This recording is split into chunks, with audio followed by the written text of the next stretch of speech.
Hi, welcome back. I hope first chapter was something which was very much clear. You guys were able to understand it, you guys were able to comprehend it. Now it's the time to move ahead with chapter 2, which states methods of inquiry in psychology. तो ये जो subject का topic है ना, like ये जो chapter है ना, this is going to give you a very clear insight into why basically we are saying psychology comes under natural science, because we are going to test, we are going to do researches. It is very much objective, verified and having facts. Now the point is कि psychological inquiry है क्या. तो जैसे scientific studies होती है ना, कोई भी जिसमें you are doing test, you are doing any certain type of research to draw any conclusion, to verify the conclusion and to formulate a theory. ये हमने प्रीवियस क्लास में भी डिस्कस किया था. This is the same happens in psychology. So when we are doing the same process, then we are saying it as a psychological inquiry. तो अब psychological inquiry का ना बेसिक गोल क्या है, मतलब क्यों करना चाहिए, अगर हमें साइकोलॉजिकल इंक्वायरी करनी भी है तो उसके क्या रीजंस हो सकते हैं. तो सबसे पहले आता है डिस्क्रिप्शन. मतलब कि अगर हमें कोई भी साइकोलॉजिकल इंक्वायरी कर रहे हैं तो जो भी इंक्वायरी होगी उसमें हमारा जो भी टॉपिक है, we are able to describe that topic and give a very comprehensive understanding. Description का बहुत लिटरल मीनिंग लेकर के चलते हैं. It is going to help the person to record any particular behavior so that the person is able to describe it very accurately. ठीक है. For example, जैसे morning habits में have a diverse range of behaviours like reading positive literature, meditation, exercises, journaling. ठीक है. तो ऐसे काफ़ी सारी चीज़ें हो सकती हैं मॉर्निंग हैबिट्स में. Now description is something which is going to help you to record and which is going to help you to record the behavior and describe it very accurately. Now next thing is prediction. तो किसी भी psychological inquiry का ये एक second गोल होता है. यहाँ पर we are trying to understand the relationship between the behaviour जो हमने डिस्क्राइब किया है with the other types of behaviour. अब जैसे प्रिडिक्शन का मतलब यही होता है ना कि हम एक अजम्पशन लगाते हैं, एक अनुमान लगाते हैं. जैसे कि अगर मॉर्निंग हैबिट्स में सो एंड सो एग्जाम्पल्स आए, हमने पढ़े, तो अगर हम उसे डिस्क्राइब कर रहे हैं तो वो हम प्रिडिक्ट करेंगे. ठीक है. कि और कौन कौन से ऐसे बिहेवियर हो सकते हैं which is eliciting morning habit, may be a very positive feeling. तो पहले हम डिस्क्राइब करते हैं उस बिहेवियर को एंड देन वी प्रिडिक्ट कि उससे रिलेटेड कौन कौन से बिहेवियर हो सकते हैं. Now the third point is explanation. तो किसी भी साइकोलॉजिकल इंक्वायरी का ये थर्ड गोल होता है where we attempt to explain the casual factors behind any behaviour. So we are trying to understand the conditions here. अब हमने ये देख लिया कि कौन सा पर्टिकुलर बिहेवियर है, हमने उसे डिस्क्राइब कर दिया, उससे और रिलेटेड क्या क्या चीज़ें हो सकती है हमने वो प्रिडिक्ट कर लिया. Now it is the time where we explain, where we are trying to give explanations कि वाई दिस बिहेवियर. ठीक है. ये आपका एक्सप्लेनेशन में आएगा. Now the fourth goal is control. It focuses on three things: making a particular behaviour happen, then reducing it और may be enhancing it. तो अब ये जो कंट्रोल है ना, जैसे आप इसको अपने प्रैक्टिकल लाइफ में अगर अप्लाई करो, तो जैसे कि आपने अपने किसी भी पर्टिकुलर बिहेवियर के बारे में पढ़ा, ठीक है, फिर आप उससे रिलेटेड प्रेडिक्शंस लगाओगे कि इससे और रिलेटेड कौन से बिहेवियर्स हैं. देन आप एक एक्सप्लेनेशन देते हो खुद को कि ये बिहेवियर हो क्यों रहा है. Now it is the time कि you can control that behaviour. अब अगर वो एक कोई भी बिहेवियर है जिसकी वजह से एक नेगेटिव कॉन्सिक्वेंस आता है, where you want to suppress down or maybe reduce that particular behavior, तो control will be the goal which is going to focus on this particular thing. कि अगर negative consequence आता है या फिर आपको उसे reduce करने का मन करता है तो आप उसे कैसे reduce करो, या फिर अगर आपको उसे enhance करने का मन करता है तो आप उसे कैसे enhance करो. Now fifth point is application. Application is something which focuses on the bringing out positive aspects so that it can change the people's life. अब हमने प्रीवियस क्लास में ये चीज़ डिस्कस की थी कि साइकोलॉजी के जितने भी फैक्ट्स हैं ना, जितने भी कॉन्सेप्ट्स हैं, all these things are something which firstly you should apply to your life. तो अगर हम कोई भी एक साइकोलॉजिकल इंक्वायरी भी कर रहे हैं ना, this is also very much related to your life. आपने डिस्क्राइब कर लिया, प्रेडिक्ट कर लिया, एक एक्सप्लेनेशन प्रोवाइड कर लिया, आप उस चीज को कंट्रोल कर रहे हो. Now it is the time to apply it, to apply this study, कि कैसे आप अपने किसी भी एक बिहेवियर को जिसका मे बी नेगेटिव कॉन्सिक्वेंस आ रहा था, आप उसे चेंज करके, आप उसे रिड्यूस करके कैसे एक बिल्कुल पॉजिटिव कॉन्सिक्वेंस ला सकते हो, उस बिहेवियर को कैसे आप मॉडिफाई कर सकते हो. तो this is something which is going to really help you in changing, bringing a change in your life basically. Now let's move ahead with the topic steps in conducting a scientific research. तो अभी जैसे हमने बात की थी कि जो भी साइंटिफिक रिसर्च है उसका हमने अभी तक क्या डिस्कस किया, गोल्स क्या क्या होते हैं. Now it is the time कि वो टॉक अबाउट द स्टेप्स कि एक्चुअली में करना कैसे है. So the very first step is conceptualising a problem. तो अगर आप किसी भी सब्जेक्ट में देखो, सबसे पहले हम प्रॉब्लम को ही समझते हैं, ठीक है. This is a very common saying कि प्रॉब्लम में ही एक आंसर आपको मिल जाता है. तो here in this step also you are going to conceptualize that problem. Basically, whatever you are going to do is something that on the basis of either review or past research or observations or maybe any personal experience, whatever the problem is, you are going to conceptualize it. मतलब क्या, very first step में researcher एक topic को select करता है. तो जैसे आपको पता चल गया कि प्रॉब्लम क्या है. Now it is the time कि वो provide the topic to that particular problem. Second step is identification of the problem. So in this step you develop a tentative statement about the topic which takes place, which is basically termed as hypothesis. For example, greater is the amount of time spent by the children in playing violent video games, greater is the degree of impatience and anger developed. तो अब इसको समझते हैं. सबसे पहले हमने last time में discuss किया था कि हाइपोथेसिस है क्या. Hypothesis is something which is a very tentative explanation or maybe prediction or maybe assumption which you are trying to give. तो अगर आपने प्रॉब्लम का एक टॉपिक दे दिया है, now it is the time to identify that problem, कि आप उस प्रॉब्लम के लिए एक पर्टिकुलर हाइपोथेसिस ड्राइव करो. जैसे यहाँ पे जो एग्जाम्पल लिखा हुआ है कि कोई भी चिल्ड्रन है जो वायलेंट वीडियो गेम्स में टाइम स्पेंड करता है, तो जितना ज़्यादा वायलेंट वीडियो गेम्स में वो टाइम स्पेंड करेगा उतना ज़्यादा उसके अंदर एंगर इश्यूज या इम्पेशेंसी डेवलप होती जाएगी. तो this is how you relate between two variables. अब जैसे वेरिएबल का मतलब समझते हैं. यहाँ पर एक वेरिएबल ये है कि चिल्ड्रन टाइम स्पेंड कर रहा है वायलेंट वीडियो गेम्स पे. दूसरा वेरिएबल ये है कि उसके इम्पेशेंसी और एंगर इश्यूज डेवलप हो रहे हैं. तो how these variables are related, अभी हम आगे थोड़ा और लेक्चर्स में जब इसको एलैबोरेट करेंगे तो आपको वेरिएबल्स का कॉन्सेप्ट ज़्यादा अच्छे समझ में आएगा. अभी इट इज़ द टाइम कि आप ये समझो कि सेकेंड स्टेप में आपको एक हाइपोथेसिस बनानी होती है. Now third step is the collection of data. This step will focus on developing a research design और a blueprint to the entire study.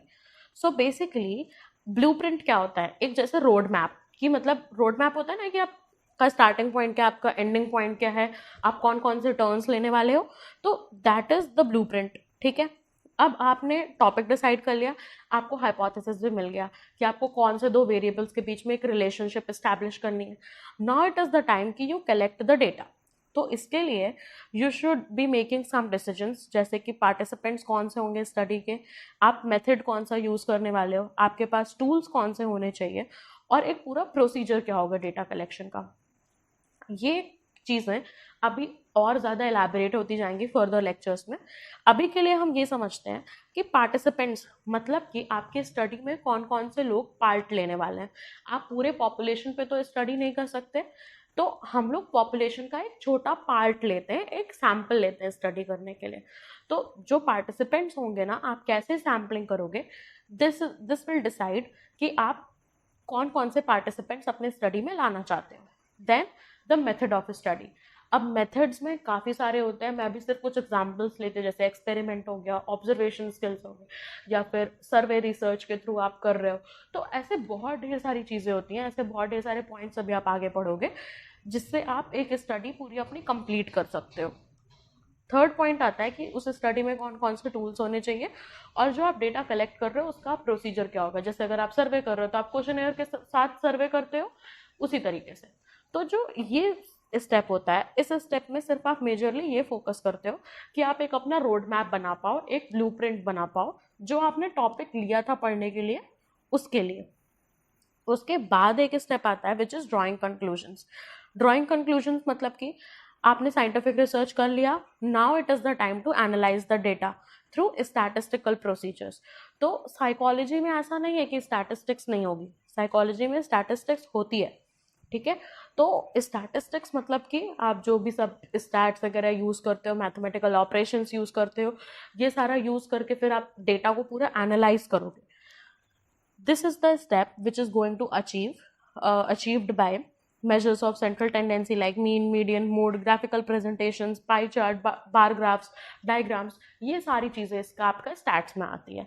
तो ये सब कुछ यूज करके ना फिर आप एक कंक्लूजन पे आते हो, आप एक कंक्लूजन ड्रॉ करते हो। Next step is the revising research conclusion. मतलब कि जो आपका रिसर्च हाइपोथेसिस था, जो आपकी पूरी स्टडी थी, ये सब कुछ आप एनालाइज करते हो thoroughly to see whether your hypothesis stands true और नॉट। साइकोलॉजी में there is nothing like true और फॉल्स, ट्रू और नॉट मतलब कि आपकी हाइपोथेसिस या तो सही प्रूव हो सकती है या तो सही नहीं प्रूव हो सकती है। तो रिवाइज करने के स्टेप में आप सिर्फ ये देखते हो कि आपके हाइपोथेसिस सही है या नहीं। Now let's move ahead with the topic that is the nature of psychological data। कि psychological data का nature क्या होगा basically। जो अभी तक हम इतने टाइम से बात कर रहे हैं कि हम डेटा कलेक्ट करेंगे, उसे एनालाइज करेंगे, तो वो जो डेटा है ना वो एक्चुअली में है क्या। तो जो डेटा होता है उसमें काफ़ी सारी चीज़ें आती हैं, जैसे कि demographic information, physical information, psychological information. अब डेमोग्राफिक इन्फॉर्मेशन क्या है, ये सारी चीज़ें काफ़ी इंपॉर्टेंट है। ये आप फर्दर लेक्चर्स में और एलैबोरेटेड वे में इसको आपको पढ़ना पड़ेगा जब आप एक्चुअली में रिसर्चेस करोगे। तो डेमोग्राफिक इन्फॉर्मेशन में आती हैं सारी पर्सनल इन्फॉर्मेशन, जैसे कि name, age, gender, education, occupation. Physical information में सारी इकोलॉजिकल कंडीशंस, जैसे कि हाउसिंग कंडीशंस क्या है, रूम का साइज क्या है, घर अवेलेबल है कि नहीं, वहाँ पे फैसिलिटीज़ कैसी हैं, नेबरहुड कैसा है, स्कूल कैसा है। Because if you think very practically ना, तो ये सारी चीज़ें आपको अफेक्ट करती हैं, आपके बिहेवियर को अफेक्ट करती हैं। साइकोलॉजिकल इन्फॉर्मेशन में all the informations from areas like intelligence, personality, interest, ये सब कुछ आपका साइकोलॉजिकल इन्फॉर्मेशन में आएगा। Now there are different methods of doing the psychological inquiry. जैसा कि अभी मैं आपको बता रही थी कि आप कौन सा मेथड यूज करोगे स्टडी के लिए। अभी आप इस पिक्चर में देखो तो there you can see 5 ways. पहला है ऑब्जर्वेशनल, दूसरा है एक्सपेरिमेंटल, तीसरा है कोरिलेशनल, चौथा है सर्वे और पांचवा है केस स्टडीज। तो अब हम आगे इसमें और देखते हैं कि ये इलैबोरेट होकर के क्लियर वे में इसको समझने की कोशिश करते हैं। नाउ ऑब्जर्वेशन एक बहुत ही पावरफुल मेथड है साइकोलॉजिकल इंक्वायरी का। अभी जैसे आप सिर्फ अभी इसको सब एज अ सब्जेक्ट अभी सिर्फ आप इसको थ्योरेटिकल वे में पढ़ रहे हो। जैसे ही आप टेस्ट्स लेना शुरू करोगे साइकोलॉजी के आगे अपनी आने वाली क्लासेस में, तब आपको समझ में आएगा कि एक्चुअली में ऑब्जर्वेशन कितनी ज़्यादा इंपॉर्टेंट होती है। That is why we say this is a very powerful tool. If you are an aspirant who wants to open his or her clinic, so if you want to be in clinical psychology practice or in counseling psychology or in whatever like किसी भी field में psychology के, if you are trying to if you are trying to go there, then the very most powerful tool is observation, because जो चीज़ें आपको observation के through पता चलेंगी that will be very very important to your study। अब observation में क्या क्या चीज़ें आती हैं, selection of a particular behaviour, recording that selected behaviour using symbols, photographs and then analysing the recorded behaviour. अब जैसे ऑब्जर्वेशन है ना, ये 2 तरीके की हो सकती है, या तो नेचुरलिस्टिक या तो पार्टिसिपेंट। अब हम इसको एक एग्जाम्पल के थ्रू समझते हैं। नेचुरलिस्टिक ऑब्जर्वेशन क्या होगी, मतलब कि जो एक बिल्कुल नेचुरल सेटअप में की जाए, जहाँ पर जो रिसर्चर है वो एक्टिविटी में पार्ट नहीं लेते हैं। जैसे कि एक मॉल में हैवी डिस्काउंट आया हुआ था और आपको ये रिसर्च करना था कि कस्टमर्स का उस हैवी डिस्काउंट के थ्रू रिएक्शन कैसा होता है या वो वहाँ पे कैसा बिहेव करते हैं। तो नेचुरलिस्टिक ऑब्जर्वेशन के अंडर आप उस मॉल में जाओगे, वहाँ पर लोग अपनी शॉपिंग कर रहे हैं, सारी चीज़ें कर रहे हैं, आप उस एक सेम पर्टिकुलर शॉप के पास आप बस वहाँ खड़े हो जाओगे and then you are observing others behaviour and you are recording that behaviour and then analysing that behaviour. ये तो हो गया नेचुरलिस्टिक। पार्टिसिपेंट कौन सा होगा? पार्टिसिपेंट तब होगा जब आप खुद ही एक सेल्स पर्सन का जॉब ले लो एक दिन के लिए, आप खुद ही उस एक्टिविटी में इन्वॉल्व हो। एज अ सेल्स पर्सन आप वहाँ पे खड़े हो और आप जो है उस पर्टिकुलर शॉप में जहाँ पे डिस्काउंट आया हुआ है आप वहाँ पे बिल्कुल लाइक फर्स्ट हैंड एक्सपीरियंस ले रहे हो लोगों का कि कैसा रिएक्शन है सबका, कैसा बिहेवियर है सबका। तो ये पार्टिसिपेंट ऑब्जर्वेशन हो जाएगा। Now let's move ahead with the second topic, which is experimental. So experiments are generally conducted to establish a cause and effect relationship. Independent variables are manipulated and its effects are measured on the dependent variable. And most importantly, ये जो चीज़ें होती है ना, ये आप एक controlled setting में करते हो। तो experimental method जो है, एक बेसिकली जो पूरा एक्सपेरिमेंट है वो आप एक कंट्रोल्ड सेटिंग में करोगे, जहाँ पर you are going to control everything, right from the light to the noises, जो आपको सब्जेक्ट को डिस्ट्रैक्ट ना करे, आपके पार्टिसिपेंट को डिस्ट्रैक्ट ना करे। तो आप ये सारी चीज़ें अच्छे से कंट्रोल करोगे। अब इस वाले सेटिंग में basically you are trying to establish a relationship between two variables. अभी हम अगर प्रीवियस वाला एग्जाम्पल लें तो वहाँ पे हमने बात की थी कि जैसे वॉयलेंट वीडियो गेम्स अगर चिल्ड्रन खेल रहे काफ़ी लंबे टाइम तक, तो उसका जो इम्पेशेंसी लेवल है या फिर जो एंगर इश्यूज हैं वो उतना ही ज़्यादा बढ़ जाएंगे। तो इन दोनों चीज़ों में जो इंडिपेंडेंट वेरिएबल है जिसको हम मैनिपुलेट कर सकते हैं वो क्या है कि चिल्ड्रन कितना टाइम स्पेंड करेगा वीडियो गेम पे, इस चीज़ को हम मैनिपुलेट कर सकते हैं, है ना। तो ये चीज़ आपकी इंडिपेंडेंट वेरिएबल हो जाएगी। इसका इफेक्ट जो होता है वो आपका डिपेंडेंट वेरिएबल पे आता है। अब यहाँ पे डिपेंडेंट कौन सी चीज़ है कि एंगर इश्यूज का डेवलप होना, तो वो आपका डिपेंडेंट वेरिएबल हो जाएगा। जब आप इन दो वेरिएबल के बीच में रिलेशनशिप देखते हो, कॉज और इफेक्ट बताने की कोशिश करते हो कि हाँ ये रीज़न है जिसकी वजह से ये चीज़ हो रही है, तो हम इसको एक्सपेरिमेंटल मेथड कहते हैं। Now, next point is correlational research. Correlational research, the strength and direction of a relationship between two variables is represented by number. Its value any range from +1 through 0 to -1. अब correlational research में हम cause या effect नहीं बताते हैं, ठीक है, ये काफ़ी डिफरेंट है। हम यहाँ पर सिर्फ एक रिलेशनशिप बताते हैं कि पहला वेरिएबल दूसरे वेरिएबल से रिलेटेड कितना है।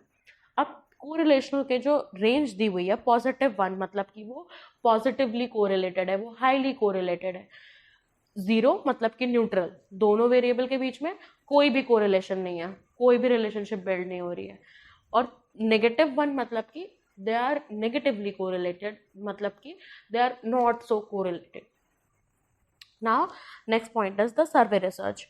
Survey research came into existence to study opinion, attitude, social facts by using the techniques such as questionnaire और interviews. अभी सर्वे रिसर्च में क्या है कि ये एक मेथड ऑफ स्टडी है। इसमें हम टूल्स कौन कौन से यूज़ करते हैं, क्वेश्चनेयर्स या फिर इंटरव्यूज। तो यहाँ पर भी हम एक डेटा ही कलेक्ट करना चाहते हैं through the tools, and then we analyse the data, record the data, and then we draw the conclusions. Next point is case studies. अब जो केस स्टडीज है ना, ये बहुत ही इन डेप्थ स्टडी होती है about any particular thing. It employees multiple methods like interviews, observation, psychological tests from variety of respondents. मतलब कि अगर आपको एक केस स्टडी पूरी बनानी है तो उसके लिए आप बहुत सारी चीज़ें यूज़ करते हो। आप ऑब्जर्वेशन भी करोगे, आप साइकोलॉजिकल टेस्ट्स भी करोगे, आप इंटरव्यू भी लोगे, उसमें आप एक कुछ ना कुछ क्वेश्चनेयर भी यूज़ करोगे। ऐसे करके आप एक बहुत इन डेप्थ स्टडी करते हो किसी भी एक पर्टिकुलर केस से रिलेटेड। Now let's talk about psychological testing है क्या, जैसा अभी हमने बात किया। तो psychological test is a standardised and objective instrument that is used to assess an individual's standing in relation to others on some mental और behavioral characteristics।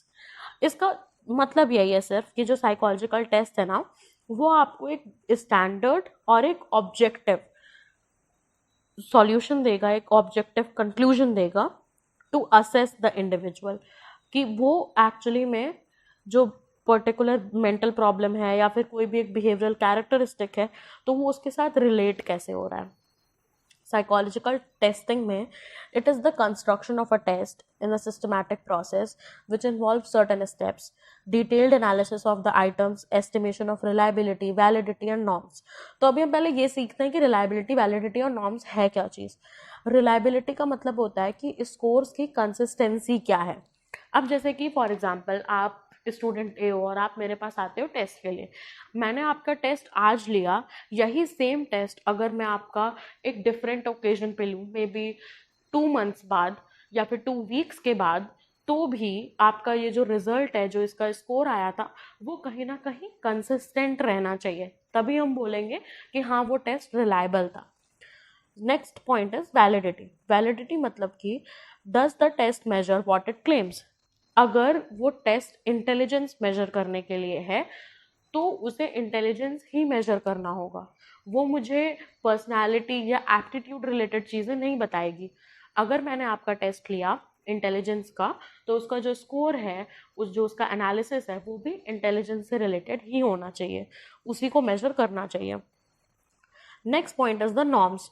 Norms help in making a test it standardized. It is the average performance of the group. Norms अब बहुत सारे होते हैं. As norms होता है, gender norms होता है. मतलब कि अगर मैंने एक क्राइटेरिया डिसाइड कर रखा है कि मैं एज 18 से लेकर के 25 तक का ही ये टेस्ट लूँगी, तो वो एक एज नॉर्म है कि मुझे सिर्फ इसी इतने एज ग्रुप के लोगों का टेस्ट लेना है. अगर जेंडर नॉर्म होगा जिसमें मैंने डिसाइड किया कि मुझे ये टेस्ट सिर्फ मेल बॉयज़ के लिए लेना है या मेल के लिए लेना है, फीमेल के लिए लेना है या फिर गर्ल्स के लिए लेना है, तो बेसिकली ये जो मैं डिस्क्राइब कर रही हूँ ये सारी चीज़ें आपकी जेंडर नॉर्म्स में आती हैं. अब अगर किसी भी एक साइकोलॉजिकल टेस्ट की बात करें तो वो रिलायबल होना चाहिए, वैलिड होना चाहिए और उसकी नॉर्म्स होनी चाहिए. Now let's talk about the analysis of data कि how we are actually going to analyse. तो डेटा दो तरीके से हम एनालाइज कर सकते हैं. या तो हम क्वांटिटेटिव मेथड यूज़ करें या तो हम क्वालिटेटिव मेथड यूज़ करें. Psychological tests, interviews, questionnaire contain a series of close-ended questions, and the probable responses of these questions are given in a scaled manner that are clearly illustrated the strength and magnitude of the response. इसको बहुत simple language में समझते हैं. कोई भी psychological test या interview या questionnaire जिसमें क्लोज एंडेड क्वेश्चंस हो. क्लोज एंडेड कौन से हो सकते हैं, जैसे यस या नो, ठीक है.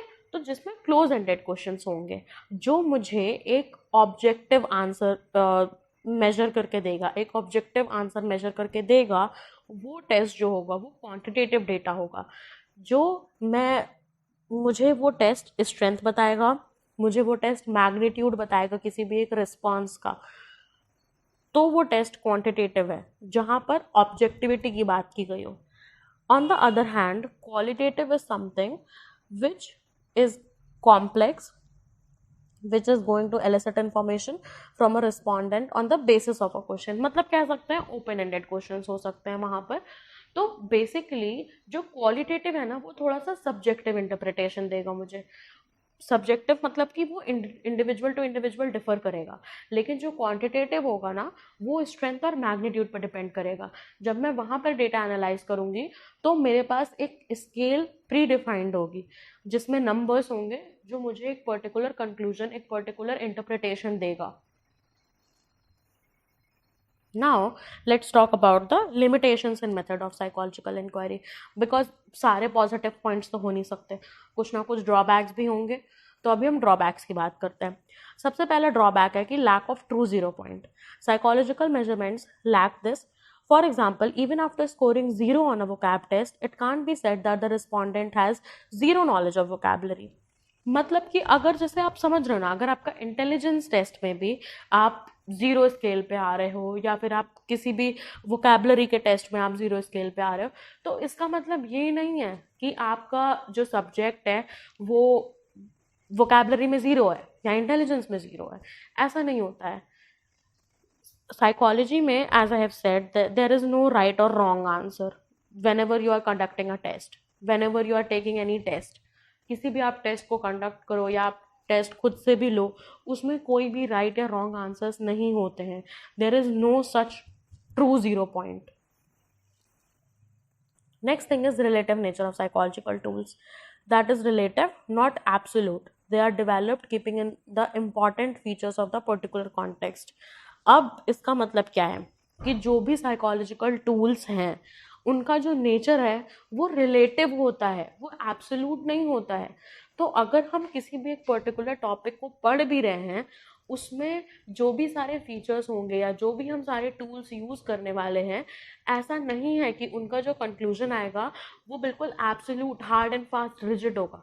वो थोड़ा रिलेटिव होता है कि हाँ ये इससे इसके आसपास है कहीं ना कहीं. Next thing is subjective interpretation of qualitative data. अब ये तो ऑब्वियस सी बात है, अगर आप किसी भी डेटा को आप सब्जेक्टिवली इंटरप्रेट करोगे which is used in any research, which means that it varies from individual to individual, तो it is going to somehow hamper the results. अब ये कहीं ना कहीं एक लिमिटेशन है बेसिकली, क्योंकि इंडिविजुअल टू इंडिविजुअल डिफरेंसेस होंगे तो एक सब्जेक्टिव इंटरप्रिटेशन भी डिफरेंट होगा. सेम टेस्ट आप मेरे पास आओगे, मैंने आपका टेस्ट लिया, मैंने एनालाइज किया, मेरे पास उसका रिजल्ट दूसरा आएगा, कोई दूसरा साइकोलॉजिस्ट उसको दूसरे तरीके से इंटरप्रेट करेगा. तो सब्जेक्टिव इंटरप्रिटेशन का यही लिमिटेशन है. Now talk about the ethical issues. Ethical issues भी बहुत सारे साइकोलॉजिकल इंक्वायरी में होते हैं. ये सारे इश्यूज आपको टेस्ट लेते टाइम ध्यान में रखने पड़ेंगे. सबसे पहला तो होता है इन्फॉर्म्ड कॉन्सेंट. इसको अगर हम बिल्कुल लिटरल वेज में समझें तो अगर आप किसी भी पार्टिसिपेंट को आप टेस्ट के लिए बुला रहे हो तो आप उससे चीज़ें छुपा नहीं सकते. उसे पता होना चाहिए कि उसका आप टेस्ट लेने जा रहे हो, टेस्ट किस चीज़ के बारे में आप उसे डिस्क्राइब करो. अगर टेस्ट के बीच में आप कोई भी चीज़ यूज़ करने वाले हो, कोई भी टूल यूज़ करने वाले हो, तो आप उसको बताओ कि आप ये टूल यूज़ करने वाले हो. फॉर एग्जाम्पल जैसे बहुत सिवियर टेस्ट में इलेक्ट्रिक शॉक देना होता है, माइनर नॉट वेरी मेजर, तो आपको ये इन्फॉर्म करके रखना पड़ेगा कि हाँ this thing are going to happen. So basically the experimenter should like have a potential participant who is able to understand that what is going to happen or maybe what will happen during the study, so that the participant can make a informed decision that yes he or she wants to be a part of the study or not. Next thing is confidentiality. This is the very most important thing, and personally if I suggest you something or maybe tell you something, a very interesting fact, if you are still not knowing about it, psychologists या फिर psychiatrist या कोई भी psychology के field में जो practitioners होते हैं, they are not going to share any data to anyone. ये चीज़ आप अपने दिमाग में रखो, बिकॉज हमारे पास एक मेंटल ब्लॉक होता है हमारे दिमाग में कि अगर हम किसी के साथ जा करके अपने पर्सनल लाइफ की चीज़ें शेयर करेंगे तो व्हाट इफ वो किसी और को बता दें. तो जितने भी मेंटल हेल्थ प्रैक्टिशनर्स हैं, they are not going to do this thing, they will never ever do this thing. वो किसी के साथ भी आपका इन्फॉर्मेशन शेयर नहीं करने वाले, even if they are prescribing you to any other doctor, या फिर आपका केस वो कहीं और रेफर कर देते हैं, तो भी they are not going to disclose any information until and unless you give the like decision कि हाँ अच्छा ठीक है आप शेयर कर दो. तो confidentiality is something which is very much important. Normal experiments के टाइम पे भी या फिर tests के टाइम पे भी, whatever your subject is going to tell you about his personal information or her personal information, you are not supposed to disclose it to anyone. You are not supposed to disclose the data. You are not supposed to disclose the results to anyone. Next point is voluntary participations. मतलब कि the participant must have the freedom to decide whether to participate in the study or not. ठीक है. Next point is debriefing. So once the study is over, participants are provided with the necessary information to complete their understanding of the research. They should make the efforts to remove any sort of anxiety. अब as a experimenter ना आपकी बहुत सारी responsibilities हैं. आपको अपने participant को debrief करना होगा कि उस टेस्ट का जो भी रिजल्ट आया आप उसे समझाओ, जो भी रिजल्ट आया आप उसके साथ talk it out, basically remove all the anxiety, so that the participant जो है वो एक फ्री स्टेट ऑफ माइंड के साथ अपने एक्सपेरिमेंटर के पास से बाहर जाए. ठीक है. So with this, guys, we have come to the end of this chapter. I hope you guys were able to follow up with me. You guys know it already. In the description box you will find all the study material, and I hope this was really helpful. Thank you.